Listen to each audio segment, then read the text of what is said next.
Kariakoo ya tarehe 8.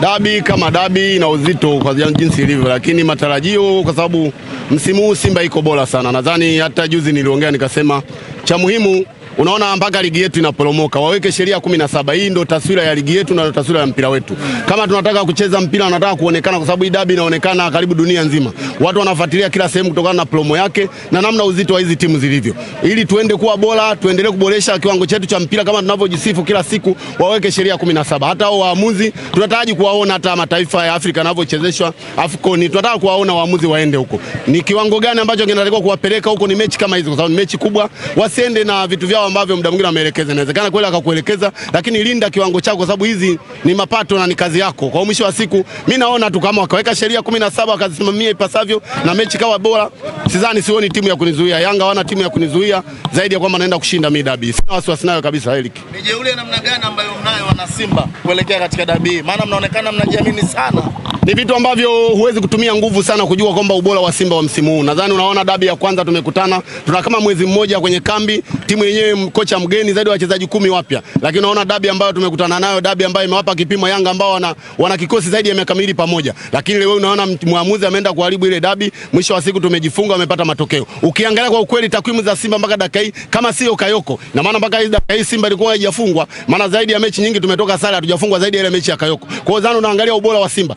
Mechi kama hizi 21 mwaka jana tunazani na pointi 48 au 45 kama sikosei. Lakini leo hii tuna mechi 21 na zaidi ya pointi 58 kama sikosei. Unaona ambapo ubora wa msimu ambao ulivyo, umeleta wachezaji wapya karibu wachezaji 10, lakini kikosi kimekaa sawa na tunaweza kuwa kwenye mapambano. Nadhani mechi zinaonekana. Wao wanajisifu kusema wanafunga mtu 5, wanafunga mtu 4, lakini umemfunga nani? Unafunga GSM Family, wanajisifu. Leo hii kwa Mkapa goli moja kwa ajili ya kwenda klabu bingwa, wamefeli. Ni vitu ambavyo viko wazi. Hizi tunalazimisha tu onekane wako bora. Yanga ile ilikuwa ile kipindi kile wanapambana na Mamelodi, wanataka goli moja kwa Mkapa, sidhani kama wameshindwa. Lakini ukweli uko wazi. Waweke sheria 17, tukacheze mpira, matokeo yataonekana. Sina wasiwasi na dabi, wajiandae tu kwa maumivu. Lao ikitokea umefungwa na Young Africans, na wewe mmoja wapo wa GSM, matokeo yanaonyesha, lakini huwezi kuwa mechi za GSM zinaonekana, wanakutana marafiki, mtu anapumzisha wachezaji. Unakutana baba ambaye mwanao anaenda kupambana, leo hii unaambie mwanangu mimi anapanda ulingoni, alafu niseme eti mimi kama baba ninampenda yule ambaye unapambana naye mwanangu, mtoto wangu anajisikiaje? Ina maana kesho akikaza akimpiga yule, naweza nikamnyima ugali nyumbani. Mkuu wa mkoa wa Mwanza unaona kitu ambacho amefanya, kitu cha kitoto ambacho hakina maana. Kwa hiyo mimi nikifungwa ni matokeo ya mpira, lakini kuna mechi zingine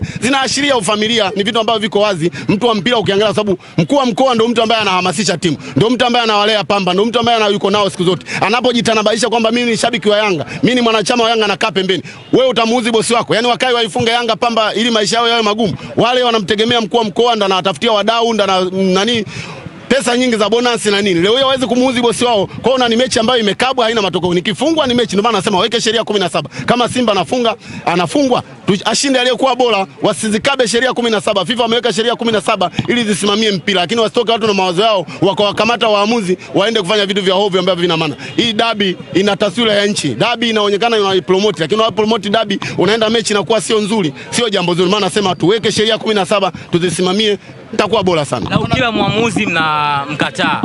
Dabi iliyopita amechezesha Alajiga kuelekea kwenye dabi hii msimu huu wa mzunguko wa pili. Unadhani nani unamtaka dabi achezeshe ashike kibendera?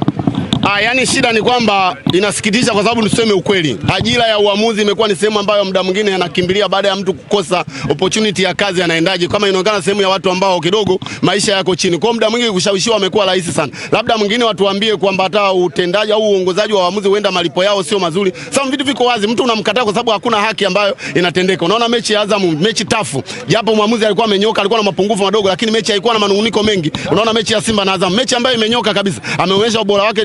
Ndio tunataka mechi kama ile, hata kama inakuwa na mapungufu, sio ya kivile. Hawezi kuwa mara 3 mtu anakata kwenye boksi unameza, mara 3 mtu anakata, hamna mpira wa namna hiyo. Kama penalty zinatokea weka, kama inatokea kadi nyekundu fanya, lakini hawezi kufanya favor mechi kama ile ambayo watu wanaiangalia. Zaili shaili mtu kapiga buti, unamaanisha mechi ya aina gani? Mtu anahitaji umeme, anahitaji utenge penalty, unapeta. Unajishushia hadhi na unaona kabisa namna uamuzi wako umepata katika mazingira gani. Labda wameshikwa mkono ndio maana wako pale. Kwa mwisho wa siku aliyekushika mkono, hutakiwi kumuuzi, anatakiwa kupe maelekezo. Ndio maana nikasema anatakiwa pambane wanapambania ajira yao. Sisi wenyewe tunataka kuwaona AFCON wanachezesha mechi za mataifa makubwa huko, wanasonga mbele, sio kila siku hapa. Tunasikitika kwa sababu hawapandi. Unaona ikitoka orodha ya waamuzi wa CAF unakuta sisi hatumo kwenye AFCON na timu yetu inaenda kule. Unapeleka timu zeni waamuzi uende. Kuna shida ambayo iko na tuko wazi. Ndio maana tunapowalalamikia tunaongea kwa ajili ya faida ya mpira, kwa sababu mpira wenyewe wameshawateka watu wote. Anayeongea ni Simba peke yake. Lazima niutetee mpira kwa sababu mimi ndio role model wa mpira wa nchi hii. Lazima niutetee na pambana. Kwa mwisho ninapoongea lazima niongee kwa maslahi mapana ya nchi. Maana wengi wamezibwa mdomo, kwa sababu leo hata ukipiga kula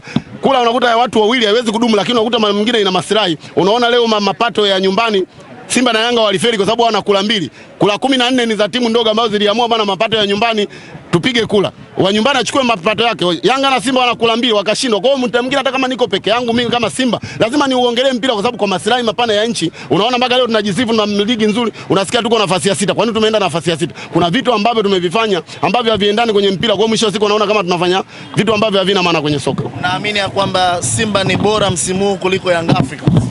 Ni ukweli ambao upingike. Kama leo umeshafagia makocha wawili ulionaye kocha watatu, kwa nini mimi nisiwe bora? Mimi niko na kocha ambaye nilikuwa naye pre-season mpaka leo niko naye. Ni kweli Simba ni bora. Kwa ukweli na kitakwimu vitu ambavyo viko wazi, havitumia hata akili kubwa. Kwa nini amefukuza makocha wawili? Amefukuza makocha wawili kwa sababu hayuko kwenye ubora. Kama angekuwa bora asingefukuza kocha. Gamondi alimaliza naye msimu kwa sababu alikuwa bora, ndio maana alikuwa naye. Kama mimi niko naye katika timu za ligi kuu tumebaki watu wawili tu. Wawili si watatu, kati ya Dodoma Jiji na Simba na then. Watu wengi wameshafukuza makocha. Ukiona wafukuza makocha hauko bora, unamfukuza kocha wakati uko bora. Ni kitu ambacho kiko wazi. Yaani hutaki kutumia nguvu kwa sababu vitu viko vinajieleza wenyewe. Kwa hiyo kwa kufukuza kocha hao mnaamini ya kwamba ndani ya tarehe 8 siku ya Jumamosi mnakwenda kumkamua vikali Young Africans. Ndio maana nikasema ili tupate matokeo natakiwa sheria 17 zisimamiwe. Niliongea juzi nikasema akae engineer katikati ya welefa, Alikamwe Lanzimeni, Privadinho Lanzimeni. Ikiwezekana japo namkosea nimuombe msamaha, GSM awe kamisa pale. Waweke sheria 17 wafuatilie. Yanga atoke, hana timu sasa hivi. Ni ukweli ambao uko wazi. Yanga hana timu, wamechoka. Wanalazimisha kwa sababu ushindi wa goli 5-6 ni GSM family. Nimekwambia goli moja kwa Mkapa wameshindwa. Ni ukweli uko wazi. Wanafukuza timu zimechoka, muda mwingine wanawaonea makocha. Timu imechoka. Ni ukweli uko wazi. Mimi napiga nyingi kama watasimamia sheria 17. Wasimamie sheria 17, waweke mpira kwenye pitch. Hawatoki tarehe 8. Sasa au kuna swali samani. Umezungumzia kwamba Simba Sports ni bora na kuweka mfano kwamba Young Africa tumefukuza makocha katika kipindi kilichopita, makocha takriban wawili kama sikosei, na huyo sasa hivi ni watatu. Pengine Simba uko wapi kwa maana Young Africa amekipitia still sasa hivi anaongoza ligi na ubora wa Simba kwenye maeneo gani ili tunatazama video hii aweze kuelewa ubora wa Simba uko wapi, ili hali kama Young Africa anapitia wakati mgumu wewe kuteka advantage na ukawa pale juu ambapo yupo ambaye sio bora. Yani ubora mimi nazungumzia kwa sababu kwanza ukiangalia njia ambayo mpaka dakika hii japo mimi niko nafasi ya pili na njia ambayo amepita Yanga. Unaona njia aliyopita